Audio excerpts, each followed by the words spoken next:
vai fazer sentido e vai valer a pena se você tiver o quê? Atletas que cumprem a tua ideia. Imagina se você tem dentro da sua equipe uma liderança negativa, o cara não foi com a tua cara e começa assim, pô, cara chato pra cacete, meu. Pô, lá vem esse cara de novo com esse vídeo. Pô, o cara tá mostrando ali que eu errei. E aí, são situações que acontecem da seguinte forma. Dependendo daquilo que você vai passar para o atleta, você chama ele e conversa com ele. Ou você chama o auxiliar, senta junto com o auxiliar e conversa dois. Ou você chama até o psicólogo na presença e mostra. O que você tem que ter é sempre uma estratégia, primeiro, de preservar o teu atleta. Segundo, fazer ele entender que aquela parte que ele faz como ação tem um sentido coletivo.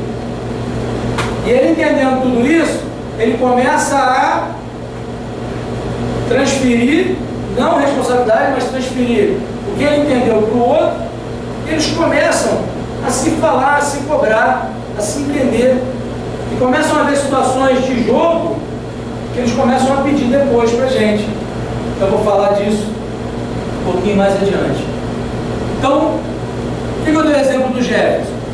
Porque é um atleta de alta performance, um atleta de seleção brasileira, e hoje a gente tem o Flávio, treinador de goleiros, que foi, né, hoje a gente tem uma nova comissão, mas que foi há algum tempo atrás, foi o primeiro cara que me apoiou a separar um monte de informações, porque ele já fazia um trabalho assim com os goleiros de outros clubes.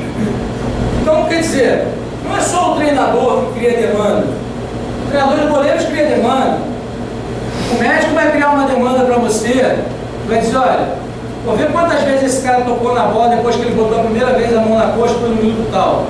Então são muitas as demandas que você vai analisar o desempenho. Então, a questão da liderança ela é importante, mas você não tem que chegar no cara, pô, um dos líderes do grupo é o fulano. Pô, vou mostrar os vídeos do cara aqui. Não. São situações que pode ter até um pouco de redundância eu falar isso, mas são importantes que a gente fale. Por quê? Porque o atleta em si, se ele comprar a tua ideia, você vai conseguir desenvolver muito bem o seu trabalho. Se você não conseguir vender a sua ideia, pode ser para sua esposa, pode ser para o seu vizinho, pode ser para qualquer um. E você depende do quê? Depende da ação que acontece dentro do campo. Até a bola rolar no início do jogo, você tem como ajudar. Aí surge aquele questionamento. Pô, e durante os jogos, o que você faz? Tem gente que filma, tem gente que faz scouts, tem gente que faz já edição ao vivo, tem gente que faz anotações táticas, tem situações que vão acontecendo ao longo do jogo, onde a gente coloca um analista de desempenho trabalhando com um auxiliar técnico, trabalhando com a equipe adversária, o outro trabalhando com a nossa equipe, alguém está filmando, todo mundo trabalha.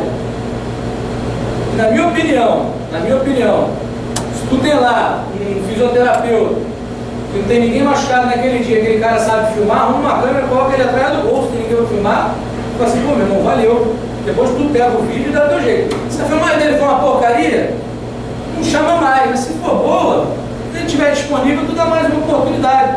Daqui a uns dias o cara também com você. Meu irmão, tem um software de edição de vídeo que tu nem imaginava. É aquele cara que te ajudou. Isso já aconteceu comigo. Um monte de vezes. Então, quanto mais pessoas você trouxer, quanto mais oportunidade você der de trocar, mais fácil as coisas vão ficar. Perguntas? Não tá bem ainda não, hein? Marcelo? Oi? Peraí, só ele vai perguntar? Não tá bem não, hein? Mas é sempre assim, aqui sempre é. Marcelo, olha só. As informações estão chegando por baixo da mesa do papelzinho. Não, quero te fazer uma pergunta, porque em relação ao que você falou aí, que eu queria tocar no assunto sobre a base, que eu te perguntei, que você falou que chegaria lá na frente para falar sobre isso.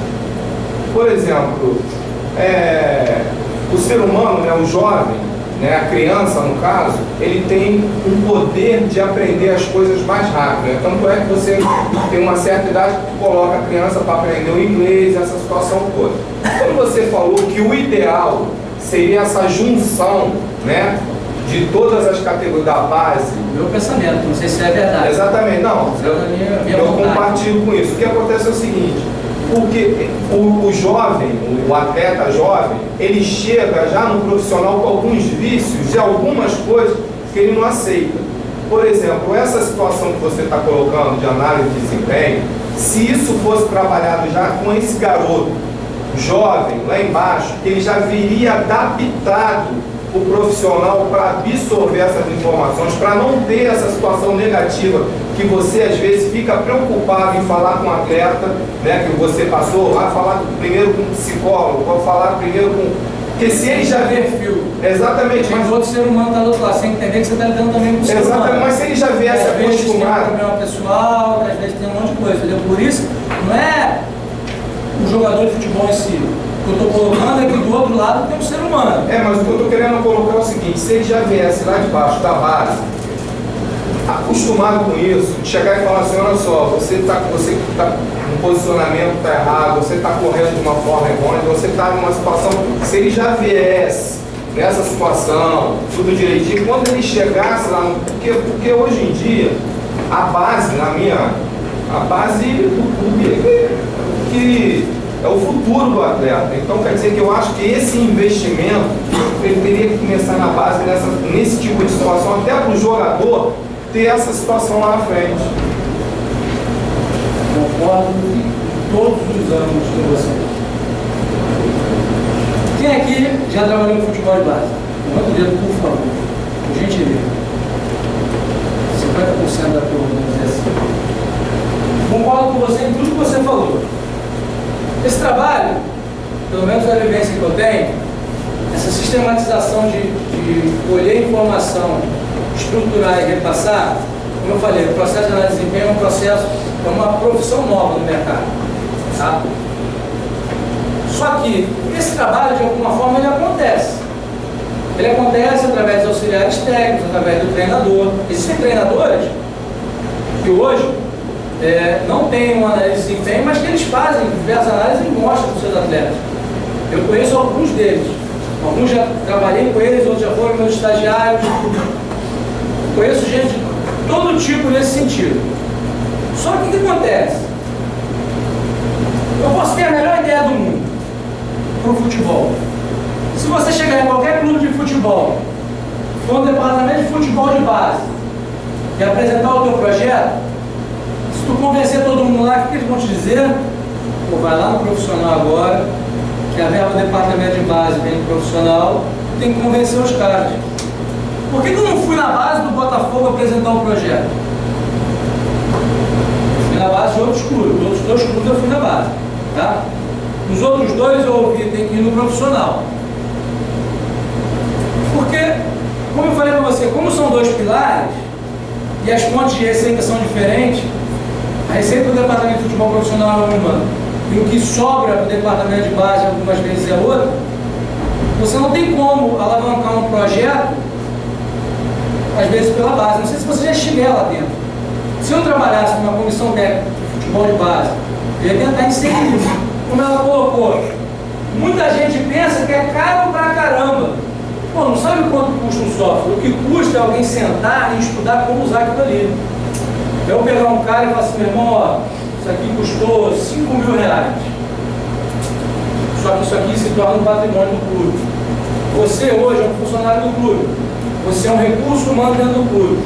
Se você aprender a usar essa ferramenta aqui, além da sua competência, você vai ter esse plus para trazer para o clube.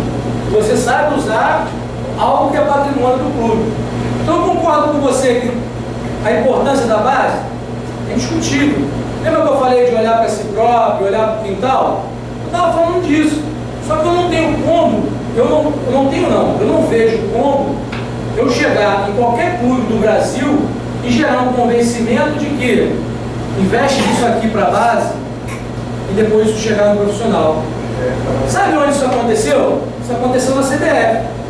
Quando eu comecei a trabalhar com tecnologia no Botafogo, eu trabalhava com o Ney Franco. Cheguei para ele e falei assim, Ney, eu tenho algumas ideias. Eu não quero voltar a trabalhar na preparação física, eu tenho algumas ideias. Eu falei, beleza, quais são tuas ideias? Comecei a mostrar as ideias para ele. Chamou o Alexandre, que é o preparador dele. Pô, aí, o que tu acha disso aí? Bacana. Começamos a estruturar os dados da preparação física, um banco de dados. E aí o que aconteceu? Quando o Ney foi para a seleção, da CDF na casa da base, eu já o conhecia. Eu falei, bom, já fui na CBF umas N vezes para tentar um monte de situações de trabalho. Já fui convidado, já aconteceu isso, mas acontece um monte de situações às vezes. Mudança de comando, mudança de comissão técnica, acho que agora é um bom momento. Beleza. Mandei um e-mail para o Ney, mandei um e-mail para o Alexandre, me chamaram para ir lá na granja, eu fui lá. Falei, Ney, seguinte, ó, o Brasil tem tantas competições de futebol de base. Tá? Nos últimos anos, na última década, a equipe que mais cedeu jogadores para a seleção sub-15 foi essa. Para a sub-17 foi essa. Em suma, as equipes que mais fornecem jogadores são estas equipes aqui. As equipes que mais têm jogadores, que passam pela divisão de base e chegam na seleção principal, essas duas aqui. As competições nacionais são essas, internacionais são essas. As chancelas da CBF são dadas a essas competições. Tudo isso está na internet, não veio da minha cabeça não. O que eu fiz foi disputar algumas delas. Enquanto preparador físico na época do Flamengo, eu recebi o convite para disputar essas competições. Então o que eu fui fazendo? Pô, disputei essa competição, nessa competição eu vi que saiu fulano. Disputei essa outra aqui, essa aqui saiu fulano. Eu comecei a tentar criar um mapa. Né? Recentemente eu fiz um curso sobre scout, que na verdade o que é feito em Portugal, que eles vão desmembrando o país, né? Apesar de ser um país pequeno, eles vão desmembrando o país com observadores. E se o Brasil tentar, pelo menos, isso foi um conceito, até um consenso que a gente chegou, se criassem seleções estaduais ou regionais que fossem, a gente conseguiria, de repente, selecionar ainda melhor esses jogadores. Isso é uma coisa que não é praticada. Então, o que aconteceu lá na CBF, para resumir? Cheguei, levei a ideia e falei assim, tu pode fazer um projeto piloto? Lembra daquele banco de vídeos? Clica no número 5, aparece 5 escanteios, a bola vem de fora da área. Pode fazer um projeto piloto com o Sul-Americano Sub-17? Posso. Fizemos um projeto. Aí, pô, Marcelo, se não for te pedir mais, dá para te fazer o Mundial Sub-20, que aí vai ter um outro dado, vai ter tantos atletas convocados, que um deles vai ser a principal? Dá. Depois de todo esse processo, o Brasil foi disputar a Copa América. A gente começou a fazer algumas análises, porque foi aí que eu conheci o Rafael. Porque eu não consegui, aí foi ao contrário, aí foi a oportunidade que eu tinha, que era chegar até lá, que era pela base.